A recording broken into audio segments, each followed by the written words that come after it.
Hello friends, good evening. आज हम प्रमुख लेखक उनका जन्म स्थान के बारे में बात करेंगे कि किस लेखक का जन्म कहाँ पे हुआ है। ये हमारे यूपीपी के लिए बहुत ही इम्पोर्टेंट है, क्योंकि अभी तक जो एग्ज़ाम हुए हैं उनमें से किसी एक कवि के जन्म स्थान के बारे में पूछा जाता है, जो कि बहुत इम्पोर्टेंट है। तो चलिए देखते हैं कि किस कवि का इस जन्म स्थान कौन सा है। तो हम बात करेंगे कि प्रमुख कवि जिनके बारे में हमेशा कुछ न कुछ पूछा जाता है। तो देखते हैं कि मैथिली शरण गुप्त ये बहुत ही इम्पोर्टेंट है हमारे लिए, क्योंकि इन्हें राष्ट्र कवि भी कहा जाता है। राष्ट्र कवि के नाम से विख्यात हैं मैथिली शरण गुप्त जी। इनकी बहुत ही अच्छी रचना है भारत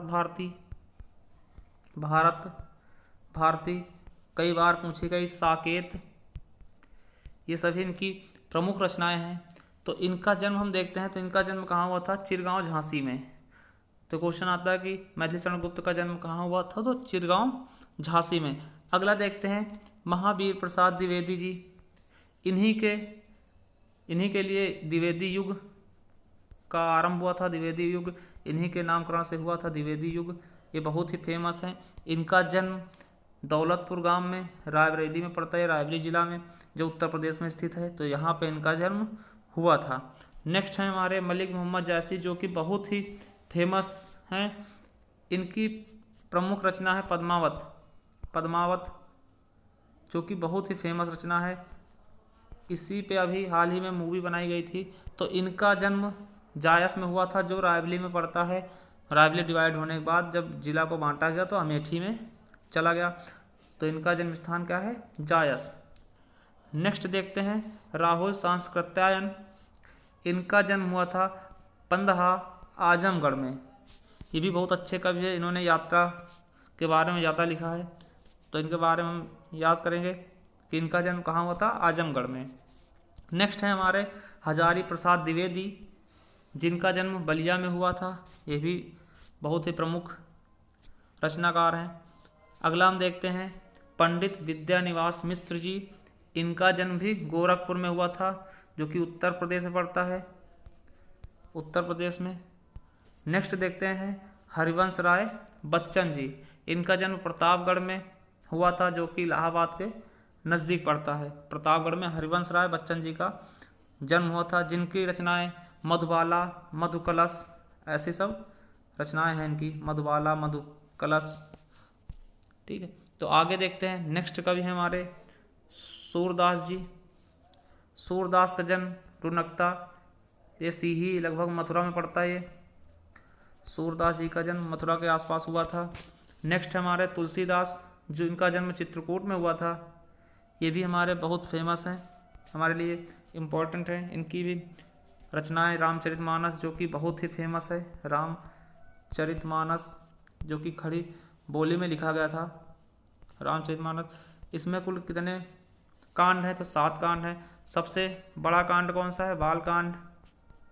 बालकांड सबसे बड़ा कांड है। और सबसे छोटा कांड किष्किंधा कांड सबसे छोटा कांड है। तो ये चीज़ हम याद रखेंगे। और किस भाषा में लिखी गई? तो अवधी भाषा में रामचरितमानस का रचना की गई है, अवधी भाषा में। नेक्स्ट हम देखते हैं कबीरदास के बारे में। कबीरदास का जन्म वाराणसी में हुआ था। इनके बारे में सबको पता है कि ज़्यादा पढ़े लिखे नहीं थे। नेक्स्ट देखते हैं जयशंकर प्रसाद। इनका भी जन्म वाराणसी में हुआ था। ये भी हमारे लिए बहुत ही फेमस है। इनको कलाधार के नाम से जाना जाता है, कलाधार के नाम से जाना जाता है, क्योंकि इन्होंने कलाधार के नाम से रचनाएं लिखनी शुरू की थी। नेक्स्ट देखते, और इन्हें छायावाद का प्रवर्तक भी कहा जाता है। छायावाद के प्रमुख थे ये प्रवर्तक। नेक्स्ट देखते हैं रैदास का जन्म भी वाराणसी में हुआ था। अगले हमारे भूषण जी। भूषण का भी जन्म कानपुर में हुआ था। कानपुर यूपी में पड़ता है। भूषण बहुत ही प्रमुख कवि हैं। छत्रसाल दशक, इनकी शिवराज भूषण, इनकी सब रचनाएं हैं, जो कि शिवाजी के समय के निवासी थे। अगला देखते हैं महादेवी वर्मा। बहुत ही इंपॉर्टेंट हो जाता है। फर्रुखाबाद ये कई बार पूछा भी गया है, यूपीपी में भी पूछा गया है, वीडियो में भी आया है। महादेवी वर्मा का जन्म स्थान तो फर्रुखाबाद, ये हम याद रखेंगे। नेक्स्ट हमारे हैं बिहारी, इनका जन्म ग्वालियर में हुआ था। ये राजा जयसिंह के जयपुर के राजा के यहाँ दरबारी थे। ठीक, इन्होंने इनकी केवल एक रचना थी जिसके लिए बहुत ही फेमस हो गए, बिहारी सतसई। इन्होंने गागर में सागर भरने का कार्य किया था, इसके लिए बहुत ही फेमस हुए थे। नेक्स्ट है लल्लू लाल का जन्म आगरा में हुआ था। इनका खड़ी बोली में बहुत बड़ा योगदान है, खड़ी बोली में इनका बहुत बड़ा योगदान है। नेक्स्ट देखते हैं मुंशी प्रेमचंद्र, इनका जन्म भी वाराणसी में हुआ था। मुंशी प्रेमचंद भी बहुत ही अच्छे कवि थे, इनके बारे में हम देख लेंगे, इनके बारे में बहुत पूछा जा सकता है। नेक्स्ट हमारे हैं अयोध्या सिंह उपाध्याय, ये इनका जन्म कहाँ हुआ था? आजमगढ़ में। इन्होंने खड़ी बोली में प्रथम महाकाव्य लिखा था, प्रथम महाकाव्य खड़ी बोली का,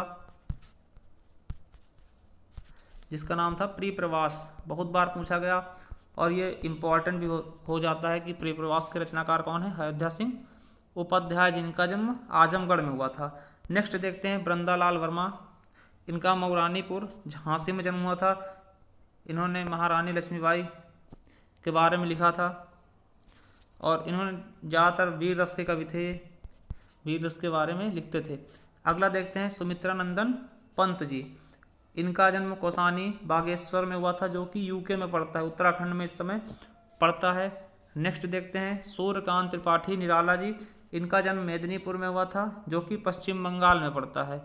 इन्होंने मुक्तक छंद का प्रयोग पहली बार किया था। मुक्तक छंद का प्रयोग मतलब कि गद्य को या पद्य को छंदों से मुक्त करवाया था, और इनकी प्रथम रचना थी जिसको मुक्तक छंद में लिखा था जूही की कली। बहुत ही इम्पॉर्टेंट, जूही की कली मुक्तक छंद का पहली बार प्रयोग किया गया इस रचना में, तो ये चीज़ बहुत इम्पॉर्टेंट है, इसके बारे में याद रखेंगे। नेक्स्ट हमारे हैं देखते हैं भारतेंदु रामधारी सिंह दिनकर, इनके बारे में भी बहुत बार पूछा गया।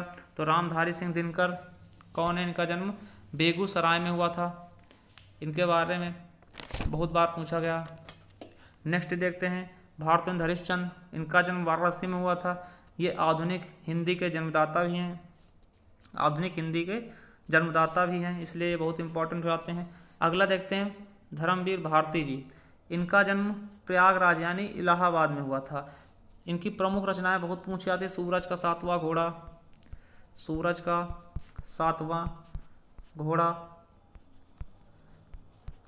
घोड़ा, ठंडा लोहा, इस तरह से बहुत इंपॉर्टेंट है, ये भी हमारे लिए इनकी रचनाएं बहुत पूछी जाती हैं। अगले हैं सच्चिदानंद हीरानंद वात्स्यायज्ञ जी, इनका जन्म कसया उत्तर प्रदेश में हुआ था।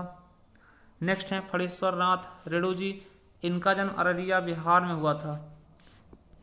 फणीश्वर नाथ रेणु, इनका बहुत ही एक फेमस रचना है, इनकी बहुत ही फेमस रचना है कौन सी? मैला आंचल, जो कि बहुत ही इम्पोर्टेंट है, याद रखेंगे हम इसके बारे में। नेक्स्ट हैं हमारे बहुत ही इम्पोर्टेंट अमृतलाल नागर जी, जिनका जन्म आगरा में हुआ था। ये हमारे बहुत ही इम्पोर्टेंट हैं, इन्होंने सूरदास और तुलसीदास की जीवनी लिखी थी। सूरदास के खंजर नयन के नाम से और मानस के हंस के नाम से लिखी थी, दोनों की जीवनी इन्होंने लिखी। अगला देखते हैं जैनेन्द्र कुमार, इनका जन्म अलीगढ़ में हुआ था। इनकी बहुत इम्पोर्टेंट रचना है